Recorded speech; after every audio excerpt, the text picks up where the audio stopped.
les contribuables québécois face à une nouvelle réalité fiscale en 2026. Le Centre Normandie offre le service de lyophilisation. Saint-Pascal adopte un budget 2026 axé sur la responsabilité et les services.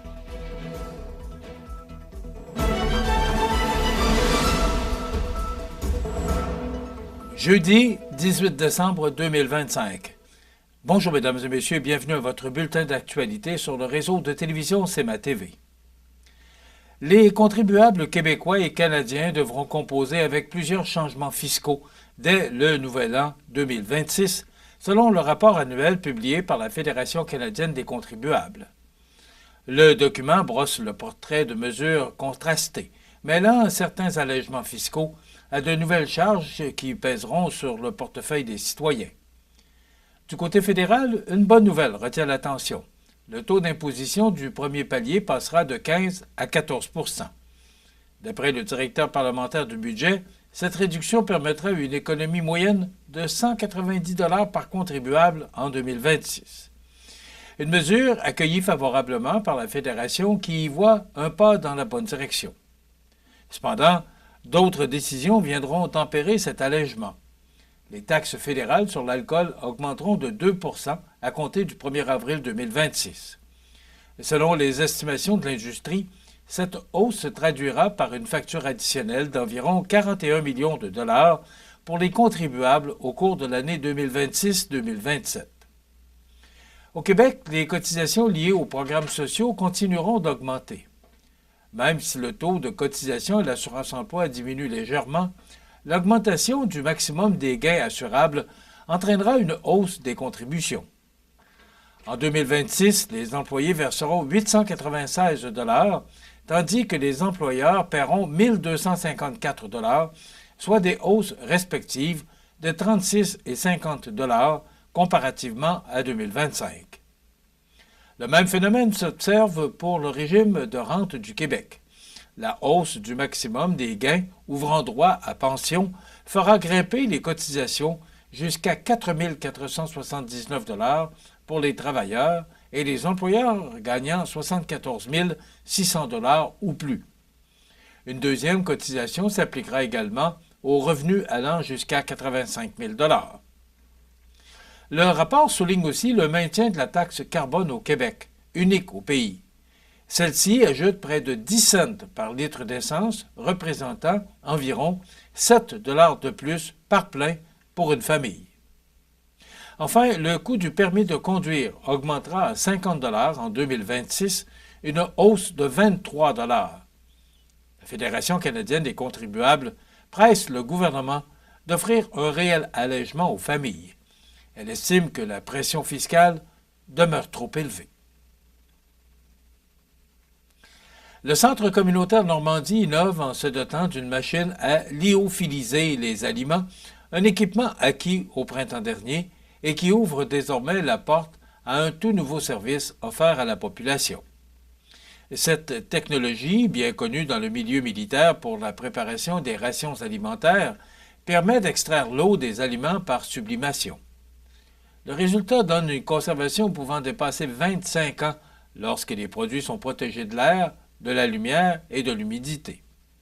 Au-delà de sa performance, la lyophilisation transforme également la texture des aliments. Fruits, légumes et même repas complets deviennent croquants, légers et étonnamment savoureux une fois réhydratés. L'équipe du Centre Normandie a d'ailleurs présenté ces aliments transformés aux élèves des écoles Beaubien et Saint-Nicolas dans le cadre du club des petits déjeuners. Les jeunes ont rapidement adopté cette nouvelle façon de déguster leur collation. L'idée d'acquérir une telle machine découle directement d'un souci d'éviter le gaspillage alimentaire. De nombreuses denrées non consommées revenaient du club des petits déjeuners, ce qui a poussé l'équipe à chercher une méthode durable pour prolonger la vie des aliments. Après une série de tests concluants, le Centre Normandie a choisi de mettre cette technologie au service de la communauté en cohérence avec sa mission sociale. Les citoyens intéressés peuvent communiquer avec le Centre Normandie pour convenir d'un rendez-vous et apporter leurs aliments préparés. Le coût du service est fixé à 5 pour 15 heures de lyophilisation, 8 pour 30 heures et 12 pour 45 heures, incluant le matériel et les frais d'électricité. Une initiative locale innovante qui permet à la fois de réduire le gaspillage et d'offrir une nouvelle solution de conservation accessible à tous. Saint-Pascal adopte un budget 2026 axé sur la responsabilité et les services. Les détails après la pause. Le restaurant Pizzeria Porto Bellissimo, un incontournable à Saint-Jean-Port-Joli. Pizza débordante de garnitures, menus variés et abordables. Délicieux desserts avec des produits de grande qualité des gâteries de l'Ami. Porto Bellissimo et les gâteries de l'Ami, route de l'église à Saint-Jean-Port-Joli. Bonjour tout le monde. En 2025, vous m'avez renouvelé votre confiance et je ne peux que vous dire merci sincèrement. À l'approche des fêtes, pensons à partager. Un petit geste peut faire toute une différence et aider à faire briller un peu plus la magie de Noël. Je vous souhaite un merveilleux temps des fêtes et une année 2026 remplie de santé, de bonheur et de bons moments en famille.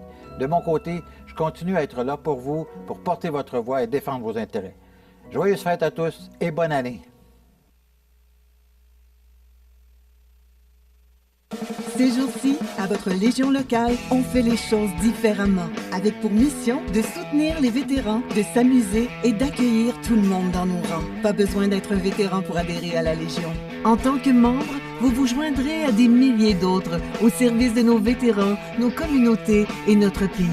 Et grâce à notre programme Member Perks, vous économiserez des milliers en magasins, au restaurant et sur des produits et services dans tout le pays. Adhérez à la Légion.ca. Vous regardez CEMA TV, le réseau de l'information sur la Côte-du-Sud. La ville de Saint-Pascal a présenté son budget pour l'année 2026, adopté lors d'une séance extraordinaire du conseil municipal. Ce budget reflète la volonté de l'administration municipale de poursuivre le développement des infrastructures, d'améliorer la qualité de vie des citoyens et maintenir une gestion responsable des finances publiques. Au cours de l'année 2025, la Ville a réalisé plusieurs projets structurants, notamment la réfection d'un ponceau majeur sur le quatrième rang Est, le remplacement d'un camion d'unité d'urgence pour le service d'incendie, l'acquisition du plan de sécurité civile et la mise à jour de terrain sur la rue Marianne-Fournier. L'inauguration officielle du centre socio-culturel, l'ouverture d'un service de garde de proximité dans l'espace communautaire et l'acquisition d'un camion à benne pour les travaux publics ont également marqué l'année. Les élections municipales de 2025 ont permis de renouveler l'engagement démocratique au sein de la communauté. Pour l'année 2026, la Ville prévoit la réfection du lit de séchage aux eaux usées et de la gare patrimoniale, tout en préparant la fête du 200e anniversaire qui aura lieu en 2027. L'administration municipale investira dans l'achat de génératrices pour les bâtiments d'eau potable et d'eau usée, l'ajout d'un module de jeu pour les jeunes enfants au parc Ernest Ouellet, ainsi que l'installation de compteurs d'eau. La mise à jour de la convention collective et de la politique des cadres, la modernisation des appareils de chauffage au centre sportif et l'actualisation des outils d'urbanisme figurent également parmi les priorités. Le budget de fonctionnement pour 2026 reflète une gestion rigoureuse des dépenses et une volonté affirmée de limiter l'impact des hausses de coûts pour les citoyens. Les principales sources de revenus demeurent les taxes municipales, les transferts gouvernementaux et les services rendus, alors que les charges principales incluent le transport, l'administration, l'aménagement urbain, la gestion des matières résiduelles et le service de la dette. La Ville s'engage à maintenir l'équilibre budgétaire tout en poursuivant ses efforts pour absorber les augmentations de coûts et préserver la qualité des services offerts à la population. Le programme triennal d'immobilisation pour la période 2026-2028 prévoit des investissements importants dans l'entretien et la modernisation des infrastructures municipales. Le financement des immobilisations pour 2026 sera assuré par un fonds de roulement de 201 000 $, des subventions gouvernementales totalisant 720 361 $ et des emprunts à long terme de 122 092 $. La mairesse de Saint-Pascal, Solange Morneau, tient à souligner les efforts déployés pour limiter les impacts financiers sur les citoyens. Malgré le contexte économique actuel qui rend la tâche particulièrement ardue, je suis fier du travail accompli par le Conseil et l'équipe municipale afin de préserver la qualité des services tout en maintenant une saine gestion des finances publiques.